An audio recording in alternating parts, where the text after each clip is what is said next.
Hey everyone, welcome back to the channel. I'm heading over to Adelaide Oval today to catch a game, but while we're making our way there, I want to talk about something a bit different. Most people see the Oval as just a sports ground, big matches, big crowds, that sort of thing. But there's another side to it. Over the years, a few strange stories have surfaced, not the kind you'll find on plaques or in stadium tours, more like quiet rumors, things people say only if you ask. And whether you believe in that kind of thing or not, they've become part of the Oval's identity. So let's start with one of the oldest and most talked about stories around the place. Okay, so you know how every old stadium has its stories? Not the official history stuff, but the quiet things. The ones fans tell each other after a few drinks or when the game's not going their way.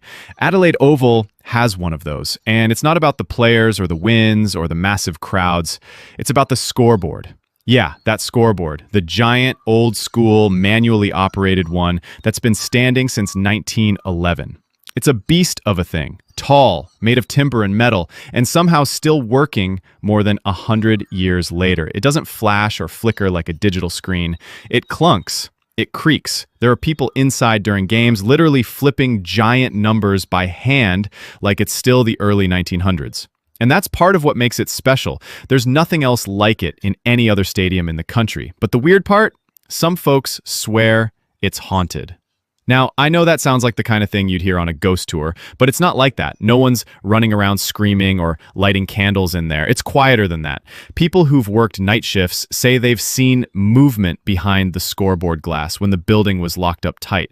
A figure. Sometimes just a flash of one, like someone walking across the back wall or moving behind the panels. Others say they've heard faint noises, footsteps, a metallic knock, the sound of gears clicking when nothing's supposed to be running. And no, this isn't one of those places with sound effects playing or someone pulling pranks. It's just old and heavy and quiet in a way that starts to feel loud if you're there alone. Nobody knows who or what it is. Some say it's just an old scoreboard operator who never really left. Someone who loved the job so much they stuck around. But others think it's the building itself. You know how some places just have that energy. Like the walls remember everything that's ever happened there. All the finals, the heartbreaks, the screaming fans, the silence between innings. Over 100 years of human energy packed into one old wooden box. What's funny is, nobody really talks about it officially. It's not in the tour brochures, but every once in a while, if you're taking the behind-the-scenes walk and the guide's in the mood, you might get a quiet little warning. Like, don't stay in there too long, by yourself. No big speech, just a nudge. And if you laugh it off, they'll smile and move on. But they won't say you're wrong either. Even among fans, there's this inside joke. When the score flips too fast, or something goes weird on the board during a close game, someone will always say, "Must be the ghost." It's kind of a tradition now. No one's scared of it, but everyone sort of respects it. That's the thing about old buildings. They don't need flashing lights or spooky music to be interesting. They just need time. The scoreboard's had more than 100 years of it, and maybe, just maybe, it's picked up a little something along the way. So next time you're watching a game at Adelaide Oval, take a second to look up at that big old scoreboard. And if the numbers flick a little strangely, just remember, it might not be the operator getting it wrong. It could be something or someone else still keeping score. Next up, let's talk about something darker, more mysterious, yet utterly real. It's not about ghosts, it's not about paranormal energy, but the impact has become part of the Oval's quiet lore. In 1973, two young girls disappeared from the stands during an AFL match at Adelaide Oval. 11-year-old Joanne Ratcliffe and her little sister, 4-year-old Kirsty Gordon, were wearing matching school uniforms and were last seen walking toward the toilets. No alarm, no panic at first, just two kids lost in the crowd. But they never came back. And for the next thing, what followed was a search that still haunts Adelaide. Over the next few days, hundreds of volunteers combed the stadium, the surrounding riverbank area, even out into the suburbs. Every tip, every lead, nothing concrete, no trace of Joanne or Kirsty.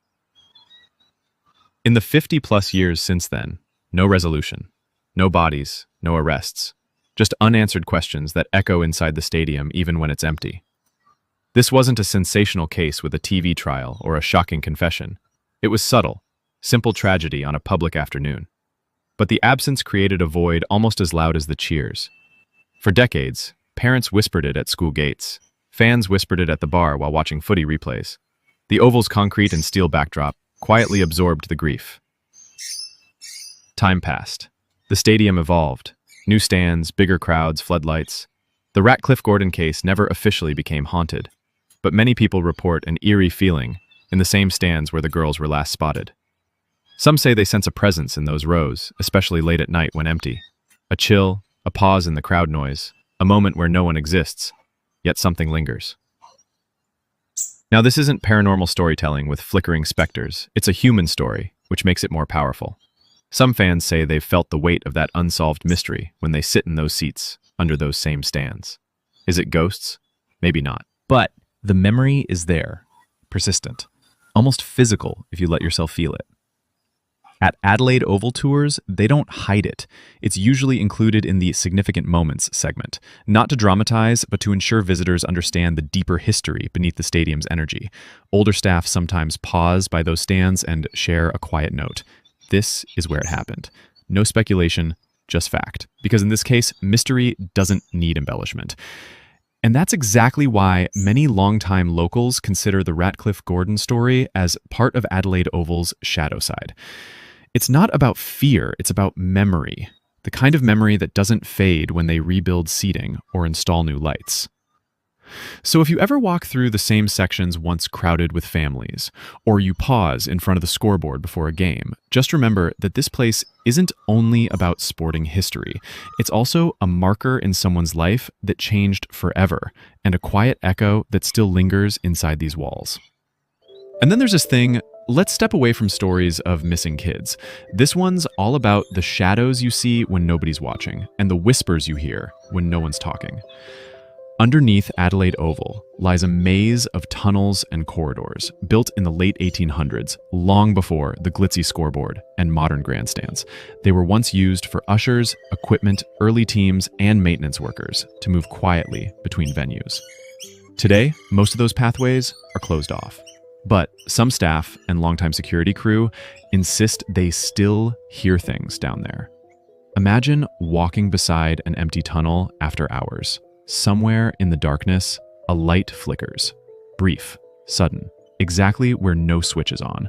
Or you're heading to your car and you hear voices echoing off the walls, low and distant, like a crowd arguing about an old booking conflict decades ago. Yet when you turn the corner, nothing. Just cold, concrete, and silence. There's no video, no EVP recordings, no sensational reports.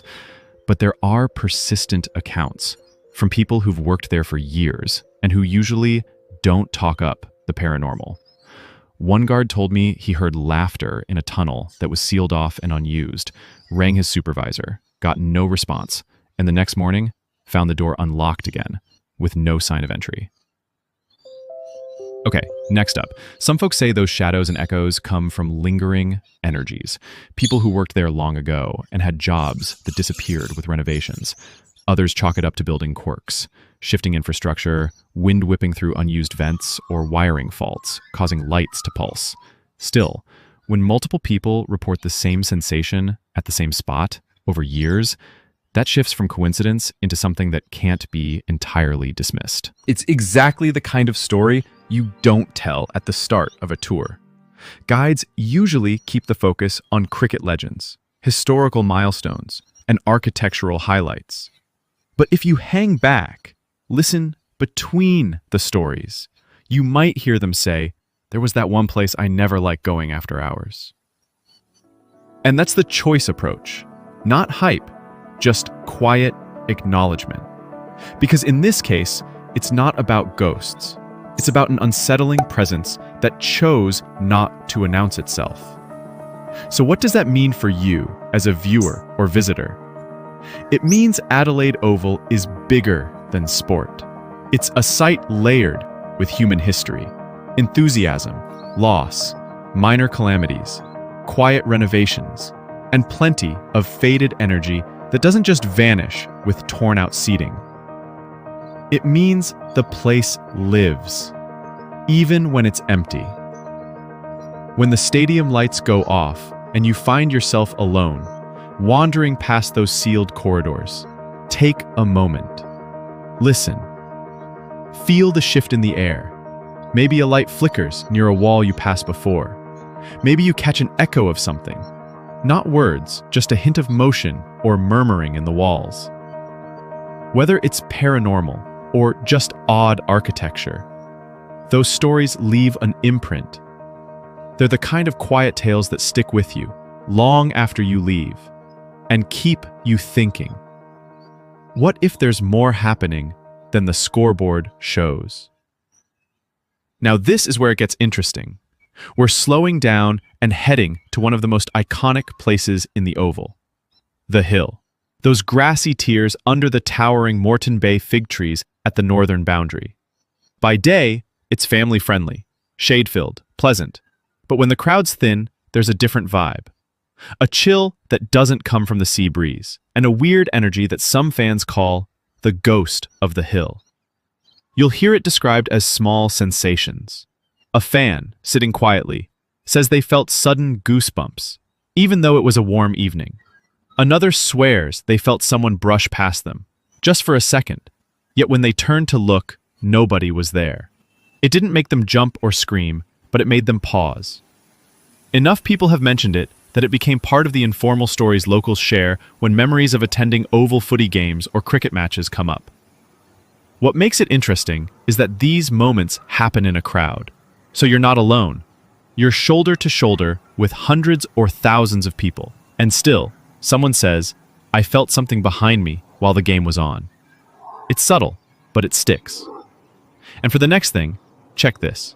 These reports often happen under those big figs, where shift in sunlight meets the soft murmur of the crowd. Some folks say the trees themselves feel heavy. Others claim the breeze there carries voices, like laughter or whispers, even when the stands above are silent between innings. There's no scientific proof, of course. Stadium design isn't typically built with paranormal investigators in mind. These trees are old and huge, with roots that shift the ground at times. The dirt beneath the grass hasn't stayed the same since Victorian times. It's possible small air pockets, thermal shifts, or even acoustics made by the geometry of the hill can produce inexplicable sensations. But people feel something there, often enough, in the same place, over years, to think it's more than just wind. What I love about this one is that it feels personal. Unlike the scoreboard, which is architectural and enclosed, the hill is exposed, living, unpredictable. Fans have sat there for ages, day after day, match after match, and yet some say that one seat, or that one patch of grass, just doesn't feel right. A chill under a warm day, a whisper under loud applause, a fleeting brush of air when no breeze exists. When tour guides talk about the hill, they usually mention its capacity, its history as a fan base hotspot, and the fact that rooftop spectators once stood there decades ago.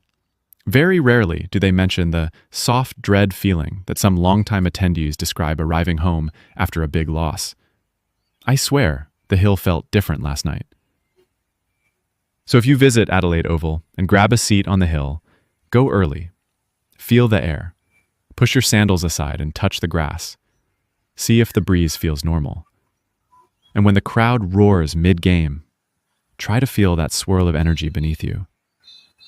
Because lots of people will tell you, it's not always the same. So imagine this, early morning, fog gently curling over the oval, and you're walking through, not after a match, not during the day, just before sunrise, when even the stadium seems to be holding its breath. And here's what gets mentioned, quietly, by people who've been around these grounds for years. Those bronze statues standing proud near the entrance, some say they look different at this hour. For no reason, no event setup, no maintenance, they're ever so slightly repositioned. A head tilts a fraction, a foot angles differently, all caught by security cameras later, but never officially acknowledged. It's the kind of change you feel in the gut, not read in an email. And then there's the stadium itself. Empty now, but memory lives in these stands. Grounds crew have described hearing footsteps echoing in seats nobody's sitting in, small steps pacing up the rows, low murmurs drifting through the empty aisles. Even though the stadium doors are locked, the taps of those steps bounce off concrete. The same areas reported the same way year after year. Some say it's just wind, or the stadium's strange acoustics, no big deal. But mixed together with the shifting statues, the effect is unsettling.